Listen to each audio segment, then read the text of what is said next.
The ancient hall of the Galactic Coalition was quiet. Too quiet. The massive chamber could hold thousands of beings from across the stars, but today only a few hundred attended. Most of the younger species had stopped coming to these old meetings. They thought the ancient ones were boring. They thought the elders talked too much about the past. Elder Krathos stood at the center platform. His species was one of the oldest in the known galaxy. The Voskor had seen empires rise and fall like waves on a shore. They had watched countless civilizations bloom and fade. They knew things that others had forgotten. Today, the elder had important news. His long fingers moved across the holographic controls. Images appeared in the air above the platform. A small blue and green planet floated in the darkness of space. "We have found a new species," the elder said.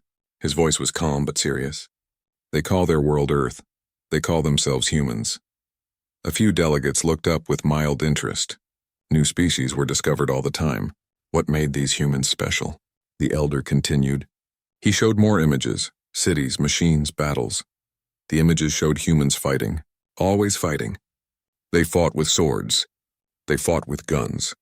They fought with massive bombs that could destroy entire cities. And they were fighting each other.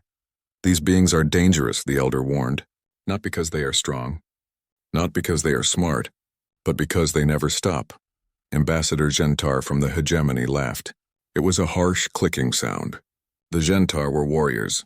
Their empire controlled 10,000 worlds. They had crushed 100 species who dared to resist them. "Elder, with respect, I see nothing to fear," Gentar said. "These humans fight with primitive weapons. They have not even left their moon. They waste their energy fighting among themselves. They are weak," other delegates nodded. They agreed with Gentar. Some even smiled at the old elder. They thought he was being foolish, scared of nothing. The elder showed more images. He showed human history, ice ages that should have killed them but humans survived, diseases that should have wiped them out but humans endured, disasters, famines, wars. Through everything, humans kept going. "Look closely," the elder said. "These humans evolved on what they call a death world. Their planet has predators that can kill them easily. Their weather can freeze them or burn them. Their ground shakes and destroys their cities. Yet they survive. More than survive. They thrive." He showed footage of human soldiers in their wars. Humans fighting when they were outnumbered. Fighting when they were injured. Fighting when any other species would have surrendered, and sometimes incredibly winning. "They are persistence hunters," the elder explained. "Do you know what this means? On Earth there are animals faster than humans, stronger than humans, but humans hunted them by never giving up. They chased their prey for days, until the prey died from exhaustion. This is what humans are. They are the species that never stops chasing." Gentar stood up. His armored body gleamed under the lights. "Elder Krathos, you speak of primitive hunters. We are a galactic empire. We have weapons that can crack planets. We have ships that cross the galaxy in days. What can these humans do against us? Nothing. They are not even worth our attention." The other delegates agreed. They were bored now. They wanted to discuss trade routes and mining rights, not listen to warnings about some primitive species on the edge of explored space. The elder looked around the chamber. He saw the dismissal in their eyes. He had lived for 600 cycles. He had seen this before. Species who thought they were invincible. Species who ignored warnings. Most of them were now just dust in the stellar wind. "Very well," the elder said quietly. "I have given my warning. I have shown you what I have seen. The Voskor will have no part in what comes next. We will withdraw to our home systems. We will close our borders." This caused some surprise. The Voskor had been part of the coalition for thousands of years. They had never withdrawn before. "Why do you hide, old one?" Gentar asked mockingly. "Are you afraid of the hairless apes?" The elder looked at Gentar with ancient eyes. "I am not afraid of the humans themselves. I am afraid of what will happen when someone decides to test them. When someone decides these humans need to be conquered, or enslaved, or destroyed." He paused, and his next words were heavy with meaning. Because humans have a saying. They say, "Do not mistake kindness for weakness," and another one. "The only thing necessary for evil to triumph is for good people to do nothing." These humans will not do nothing. Not when threatened, not when attacked. They will respond. And they will not stop responding until they win, or until they are extinct. There is no middle ground with them. The elder gathered his data and prepared to leave. At the entrance to the chamber, he turned back one last time. When the humans come to the stars, remember this day. Remember that you were warned. The humans are not invincible, but they are unstoppable. Learn the difference. It may save your species, the elder left. The chamber was silent for a moment. Then Gentar laughed again. The old one has gone soft. Afraid of primitives. How far the mighty have fallen. The other delegates joined in the laughter. They returned to their discussions of trade and territory. The warning was forgotten. The images of Earth were deleted from the official records. After all, why keep data about an insignificant species that posed no threat? 50 years passed. The galaxy turned. Empires grew. Wars were fought and won. And on a small blue planet on the edge of explored space, humans looked up at the stars and dreamed of going there. They built ships. They developed new engines. They trained crews. And eventually they left their home. They went seeking new worlds, new knowledge, new friends among the stars. They went in peace. But they were ready for anything, because humans always were. The exploration vessel Endeavour moved slowly through deep space. It was not a military ship. It carried scientists, engineers, and families. 2,000 souls traveled together toward a distant star system, where they hoped to build a new colony. 50 years had passed since the Elder's warning. Humanity had finally developed faster than light travel. It was not as fast as other species' technology, but it worked. The Endeavour used a combination of generation ship design and cryosleep. Most people slept while the ship traveled. A small crew stayed awake in shifts to maintain the systems. Captain Maria Santos was on the bridge when the alarm started. She was a veteran of Earth's space program. Calm under pressure. Smart and careful. She had spent 20 years preparing for this mission. Multiple contacts, the sensor officer reported. Unknown vessels. Moving to intercept. Santos felt her heart rate increase. This was first contact. The moment humanity had been dreaming about for centuries. Meeting another intelligent species. She ordered all stations to ready for communication protocols. Send friendship signals, she ordered. All frequencies. Let them know we come in peace. The unknown vessels came closer. 6 ships. They were sleek and deadly looking. Built for war, not exploration. They moved with purpose. They surrounded the Endeavour like predators circling prey. A message came through. The translation was rough, but the meaning was clear. It was from the Gentar hegemony. Santos did not know this name. Humans had no knowledge of the Gentar or their empire. They did not know about the Elder's warning or the Galactic Coalition. They were alone and facing an unknown threat. The message was simple. Submit. Surrender your vessel. You are now property of the hegemony. Santos looked at her crew. She saw fear in their eyes. But she also saw determination. These were humans. They had left Earth seeking new horizons. They had traveled for years through the darkness of space. They had not come all this way to become slaves. Send response, Santos said. Tell them we are peaceful explorers. Tell them we wish to speak, not fight. But tell them we will not surrender. The Gentar response came quickly. It was a weapons blast. A warning shot that passed close to the Endeavour's hull. The message was clear. Submit or be destroyed. Santos made a decision. The Endeavour was not a warship.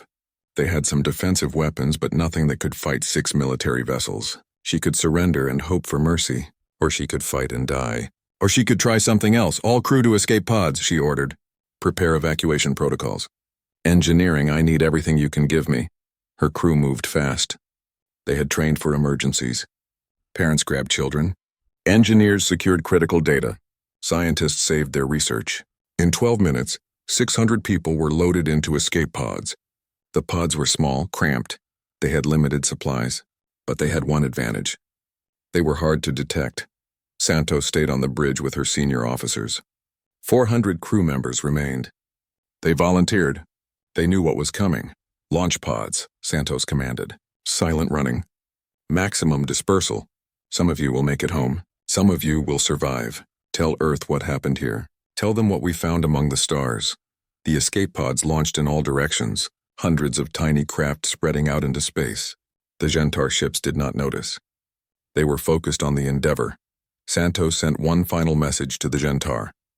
It was broadcast on all frequencies, recorded in every language humans knew. She wanted to make sure someone heard it. Someone understood it.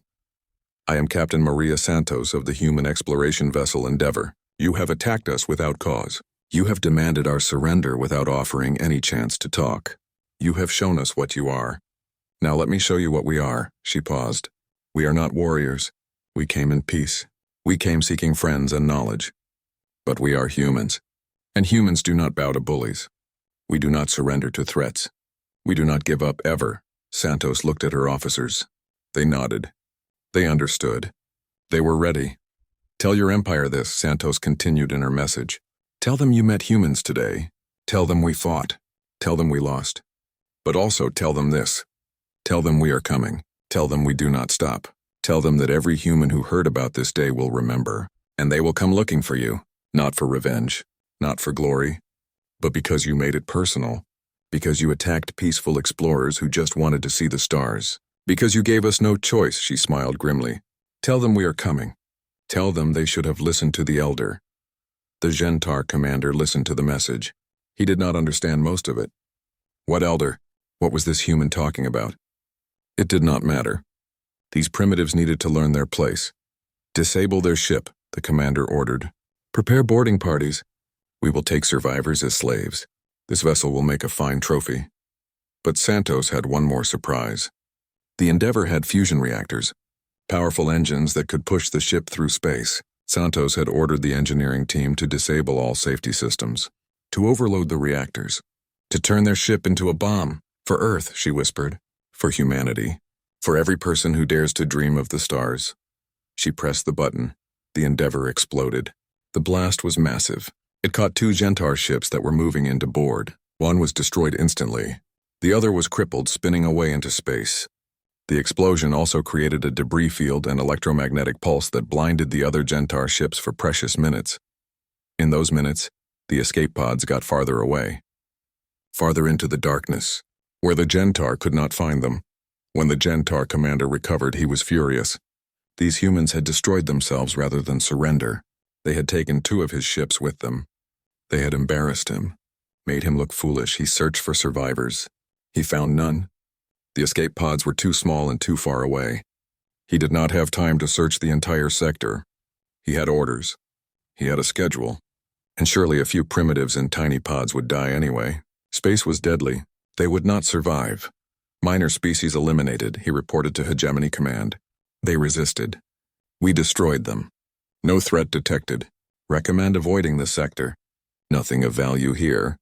The Hegemony filed the report and forgot about it. Just another primitive species that thought they could resist. Just another lesson taught. Nothing important. But in the darkness of space, 600 humans survived in their escape pods. They shared supplies. They shared air. They shared hope. And they had something else. They had recordings. They had sensor data. They had knowledge of the Gentar ships, their weapons, their tactics, their language, and most importantly, they had Captain Santos's final message. They had her promise. They had her words. Humans were coming. Humans would not stop. The Gentar just did not know it yet. 5 years after the Endeavor was destroyed, the escape pods returned to human space. Not all of them. Many were lost in the journey. Space was vast and deadly, but 182 people survived. They had traveled for years in cramped pods, sharing supplies, taking turns in cryosleep, helping each other survive. They made it home. The news hit Earth like a shockwave. Humanity was not alone in the universe, and their first contact had been an attack, an unprovoked act of war. Captain Santos and 1,400 crew members were dead, murdered by an alien empire that demanded submission without even talking first. The survivors brought back everything they had recorded, sensor data on the Gentar ships, translations of their language, examples of their technology, and most importantly, they brought back Captain Santos's final message. Her words spread across Earth, across every human colony, across every space station. Millions heard her promise. Billions more would soon hear it. The United Earth government called an emergency session. Delegates from every nation gathered. They had not agreed on much in recent years: climate policy, trade disputes, colonial rights. But this was different. This was an attack on humanity itself. This united them. General James Chen stood before the assembly. He was old now. He had fought in Earth's last major war 30 years ago. He had hoped never to see war again. But here he was. We have two choices, Chen said simply. We can hide. Pull back to Earth, stop exploring. Hope these Gentar never find us. Or we can prepare. A diplomat stood up. Prepare for what, war? Against an empire that spans 10,000 worlds? We have 47 colonies. We barely have a functioning space navy. They destroyed the Endeavor without even trying. How can we fight them? Chen nodded. You are right. We cannot fight them. Not today. Not in a direct battle. But we can do what humans have always done. We can adapt. We can learn. We can prepare. And we can make sure that if they come for us again, we make them regret it. Another delegate spoke. What about diplomacy? Maybe we can talk to them, explain it was a misunderstanding. Make peace. Chen showed the recordings from the Endeavor, the Gentar attack, their demands for submission, their refusal to even communicate.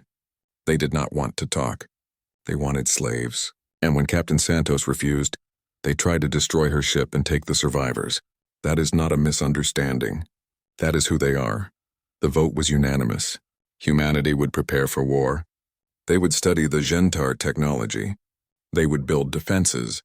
They would train soldiers.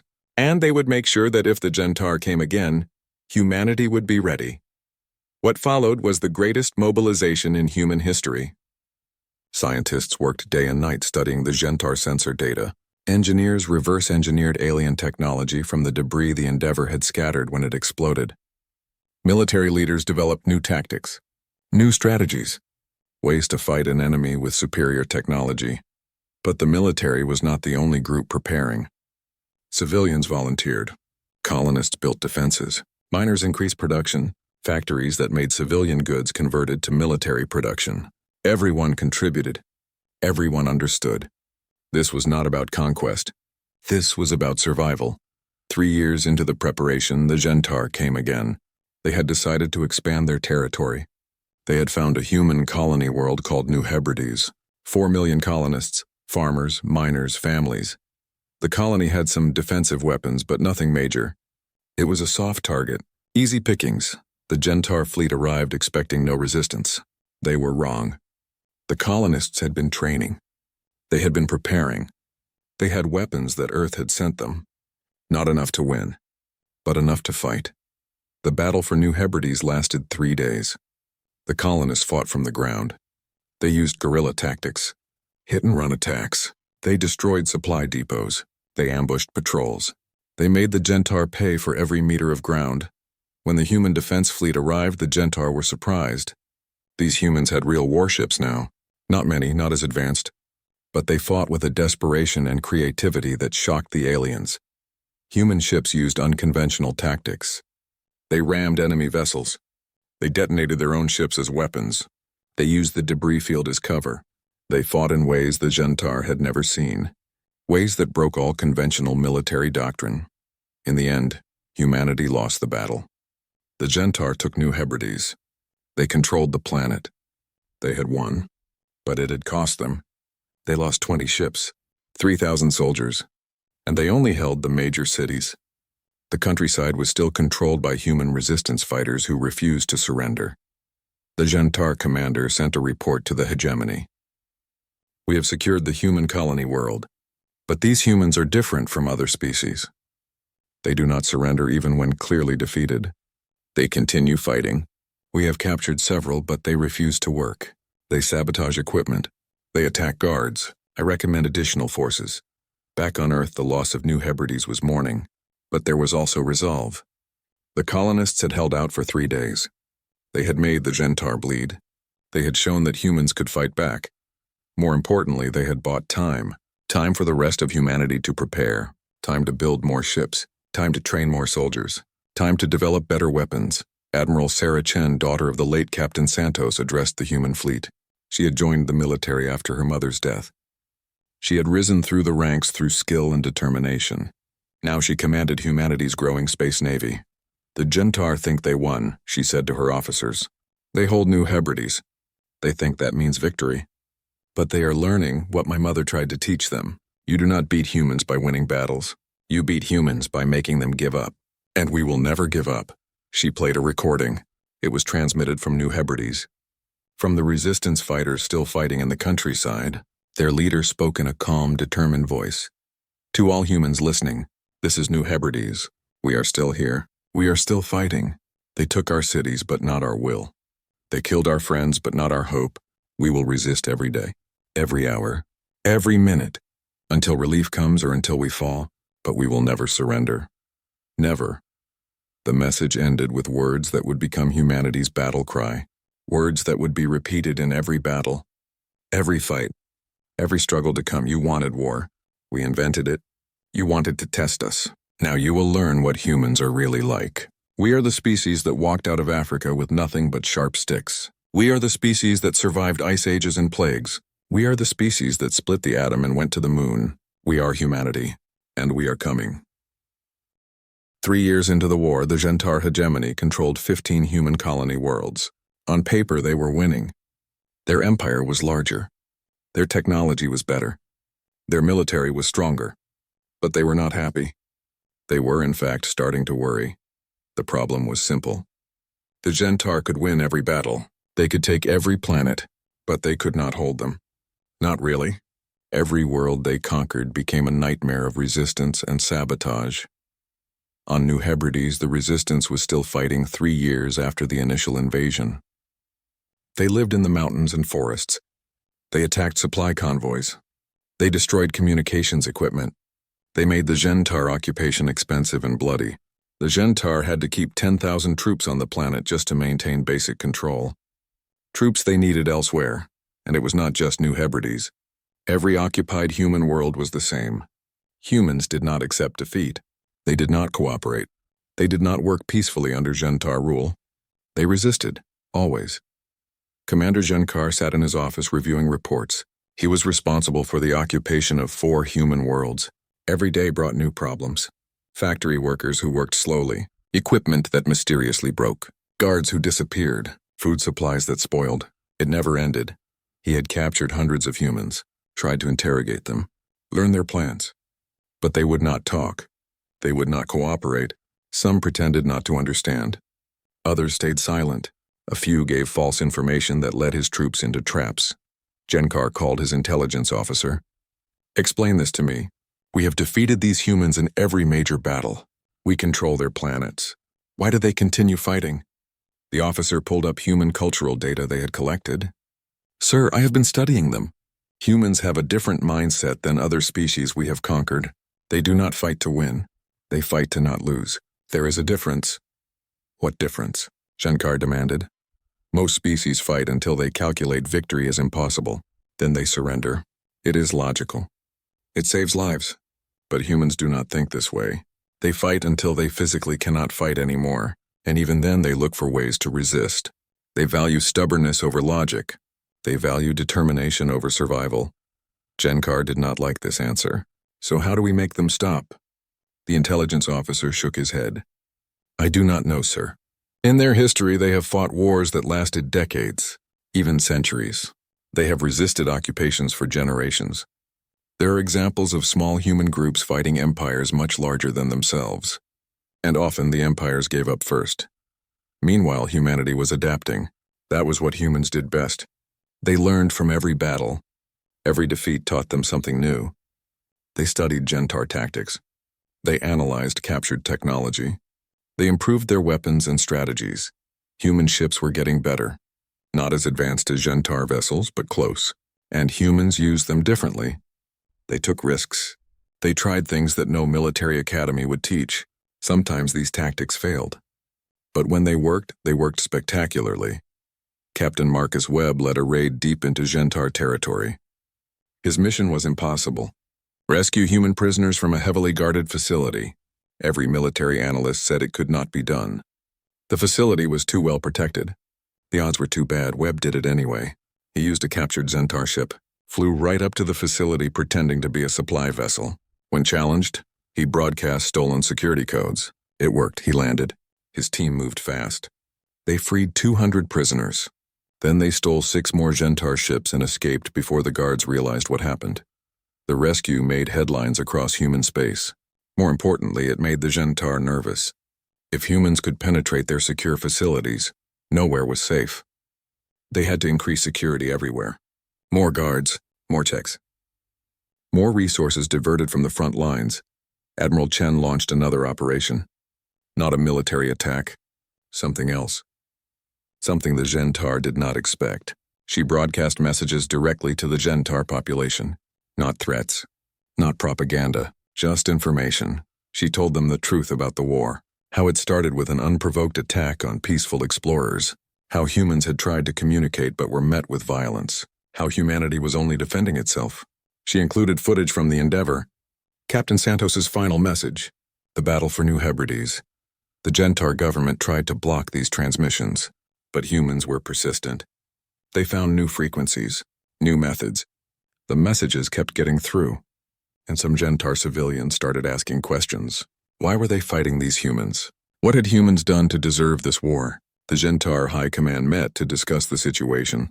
Their military leader, High Commander Genthor, was frustrated. These humans should have broken by now. We have destroyed their fleets. We occupy their worlds. Why do they not surrender? One of his advisors spoke carefully. Sir, I've been reviewing old records. There was a warning. From the Voskor Elder, 50 years ago, before we encountered the humans. What warning? Genthor demanded. The Elder said humans were dangerous, not because of their technology or military power, but because they never stop. He called them persistence hunters. He said they would chase prey for days until it died from exhaustion. He said attacking them would be a mistake. Genthor was silent for a long moment. Then he laughed. But it was not a happy laugh. The old fool was right. We are the prey being hunted. These humans are not trying to win battles. They are trying to exhaust us, make us spend resources, make us worry, make us question if this war is worth the cost. Another advisor spoke. Sir, we have another problem. Our client species, the ones who provide us with resources and soldiers. Some are starting to rebel. They say if humans can resist us, maybe they can too. This was serious. The Gentar Empire was built on conquered species who served them. If these species rebelled, the empire would collapse. Back in human space, Admiral Chen prepared for her next move. She had been planning this for months. A major offensive, not to conquer Gentar territory, not to destroy their forces, but to send a message. She gathered her fleet. 100 ships, everything humanity could spare. They jumped deep into Gentar space, straight toward a major shipyard, a facility that built 30% of the Gentar navy. The Gentar scrambled to defend it. They sent every ship they could. The battle was fierce. Humans lost 70 ships, but they accomplished their mission. The shipyard was destroyed. Years of construction were lost. Hundreds of half-built ships were destroyed. As the surviving human ships retreated, Admiral Chen broadcast one final message to the Gentar. It was short, simple, and terrifying in its implications. Every ship we lose teaches us something. Every battle we fight makes us stronger. Every day you continue this war, we adapt more. We learn more. We become more dangerous.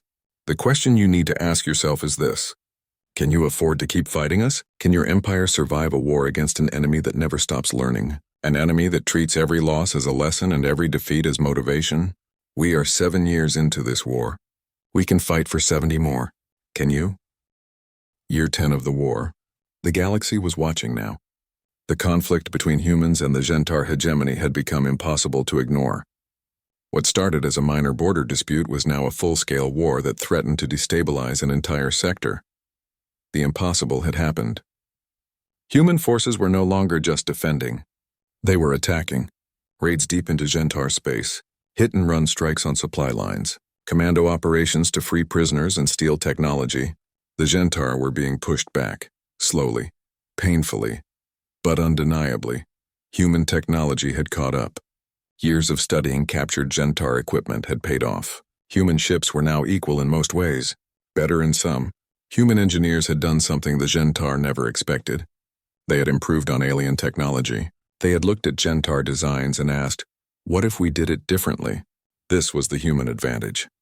The Gentar military had not changed tactics in 1,000 years. Why would they? Their methods worked. They had conquered 100 species. But humans changed constantly. They experimented. They tried new things. They were not afraid to fail because failure taught them what not to do next time. Commander Genvar led the defense of a critical Gentar colony. He had studied human tactics. He thought he understood them. He was prepared for their tricks, their unconventional strategies, their willingness to sacrifice. But when the human fleet arrived, they did something he did not expect. They did not attack. They just sat there, waiting, broadcasting a message. The message was from Admiral Chen, but it was not addressed to Genvar. It was addressed to the civilian population on the planet below. People of this world, we are humans. We are not here to conquer you. We are not here to harm you. We are here because your government attacked us first. Your military demanded we surrender or die. We refused. That choice started this war, she continued. We know many of you did not choose this war.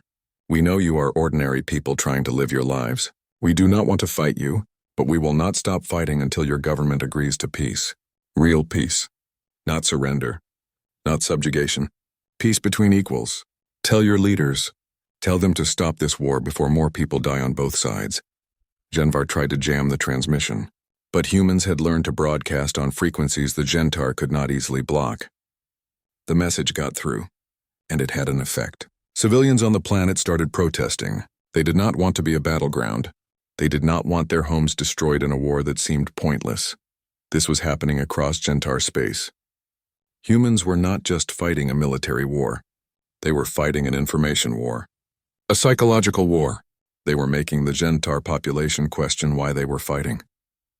Making them ask what the goal was. Making them wonder if it was worth the cost. In the hegemony capital, the high command was fracturing. The military hardliners wanted to escalate, commit more resources, crush the humans once and for all. But the pragmatists were looking at the numbers. The war was costing too much. Too many ships, too many soldiers, too much political stability. More concerning, 3 client species had openly rebelled. They had declared independence from the hegemony. When Gentar forces moved to suppress them, human forces provided support. Weapons, intelligence, training. The humans were not just defending themselves anymore. They were helping others resist Gentar rule. High Commander Genthor faced a choice. He could continue the war and risk his empire falling apart. Or he could seek peace and admit the hegemony had made a mistake. Neither option was good, but one was clearly worse. He contacted one of his advisors, the one who had found the Elder's warning. Find me everything about the Voskor, everything about their elder who warned us. I need to understand what he knew that we did not. The research took weeks, but it painted a clear picture. The Voskor were ancient.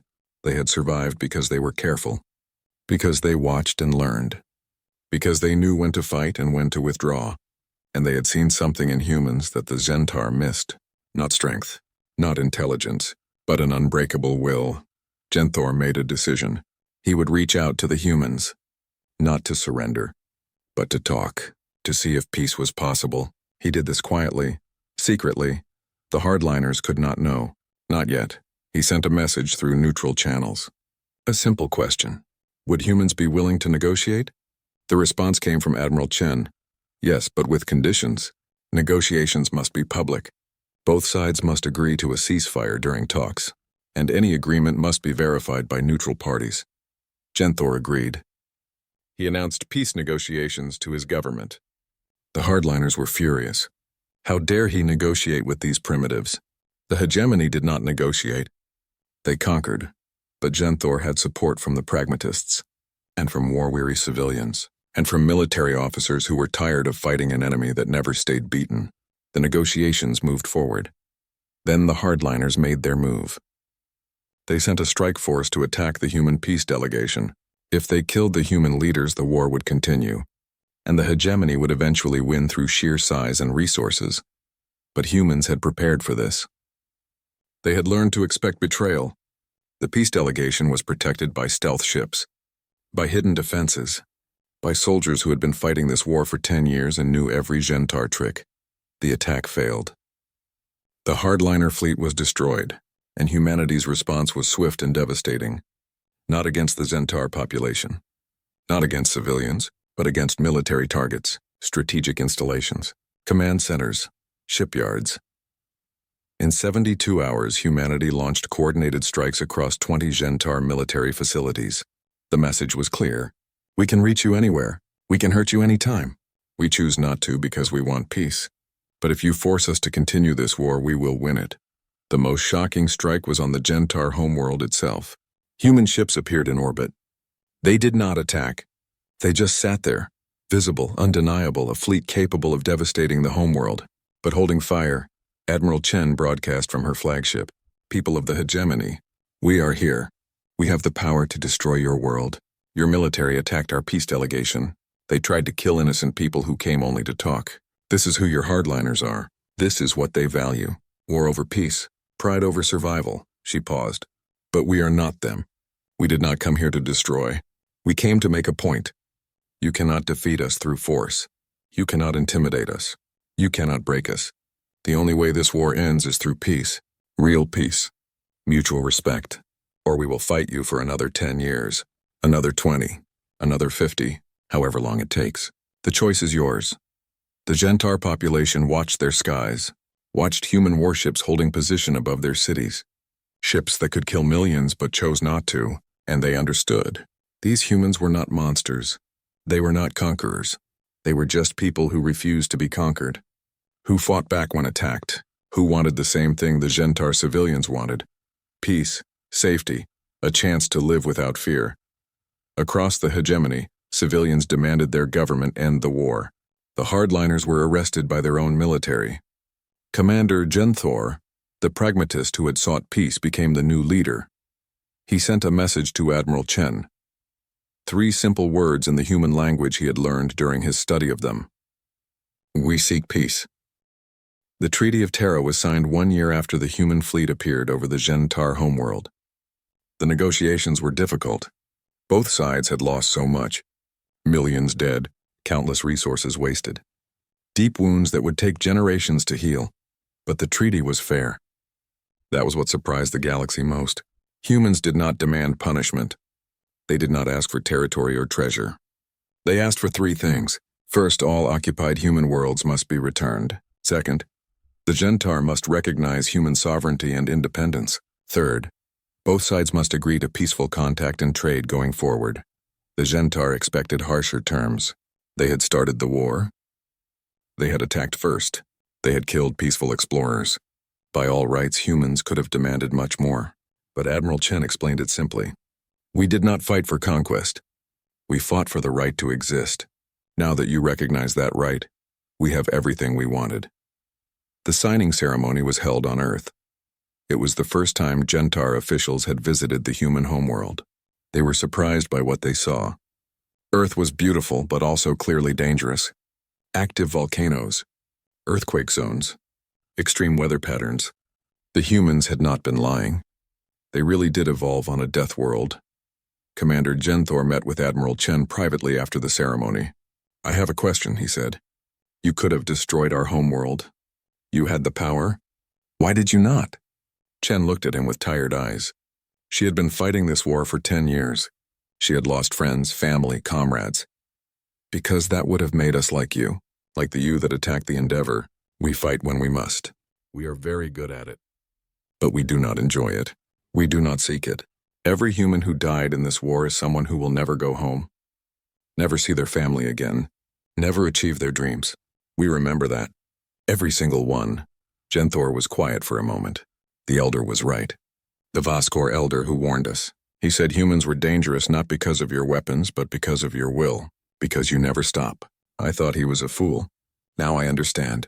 You are not warriors by nature. You are survivors. That makes you more dangerous than any warrior race. Chen nodded. We are good at surviving. We have had a lot of practice. Now perhaps we can practice something else, living in peace. The Galactic Coalition took notice of humanity. They invited human representatives to join. It was an unusual offer. Normally, species had to apply and wait decades for consideration. But the Coalition had watched the war. They had seen what humans could do. They wanted humanity inside the Coalition, not outside it. The human delegation was led by Ambassador James Harrison. He was the grandson of the colonel who had been captured and interrogated by the Gentar years earlier. His grandfather had taught him everything about dealing with alien species. Respect them, understand them, but never let them think you are weak. The coalition chamber was the same one where Elder Krethos had given his warning 60 years ago. Most of the same species were still represented, but the mood was different. Everyone wanted to meet the humans. Everyone wanted to understand how a species with barely 50 worlds had fought the hegemony to a standstill. Elder Krethos was there. He was very old now, nearly 700 cycles, but he had insisted on attending. He wanted to see this moment. The moment humans joined the galactic community, Ambassador Harrison stood before the assembly. He spoke clearly and confidently. "We are honored by your invitation. Humanity has dreamed of this day since we first looked up at the stars. The day we would join the community of intelligent species. Learn from you, trade with you, build a future together," he paused. "But we also bring a warning. The same warning you received 60 years ago and ignored. We are not conquerors. We are not empire builders. We just want to live in peace and explore the universe. But if anyone attacks us, if anyone threatens our people or our freedom, we will respond. We will fight. And we will not stop fighting until we win or until we are extinct. There is no third option with us." Some delegates shifted uncomfortably. This was not the usual diplomatic speech. It was too direct, too honest, too much like a threat. But Harrison continued. "However, we also promise this. We will be the best allies you could ask for. If you need help, we will help. If you face injustice, we will stand with you. If you seek knowledge, we will share what we know. We believe in loyalty, in keeping our word, in standing up for what is right even when it is difficult." He looked around the chamber. "You have seen what we can do in war. Now let us show you what we can do in peace." The vote to accept humanity was unanimous. Every species supported it. Even the Gentar delegate voted yes. That was perhaps the biggest surprise. But Commander Genthor had insisted. He said the hegemony had learned its lesson. Better to have humans as allies than as enemies. After the ceremony, Elder Krethos approached the human delegation. Harrison recognized him from the historical records. This was the alien who had warned the galaxy about humanity. The one no one believed. "Elder," Harrison said respectfully, "I have read about your warning. About what you told them 60 years ago. You were right. About everything." The elder looked at him with ancient eyes. Eyes that had seen civilizations rise and fall. "I was only partially right. I warned them about your persistence, your refusal to give up. But I did not understand the full truth. I thought you were dangerous because you never stopped fighting. But that is not quite accurate. What is the truth then?" Harrison asked. "You never stop caring," the elder said simply. "That is your real strength. You fight so hard because you care about your people, all your people. You do not leave anyone behind. You do not forget anyone. Every person matters to you. That is why you are unstoppable.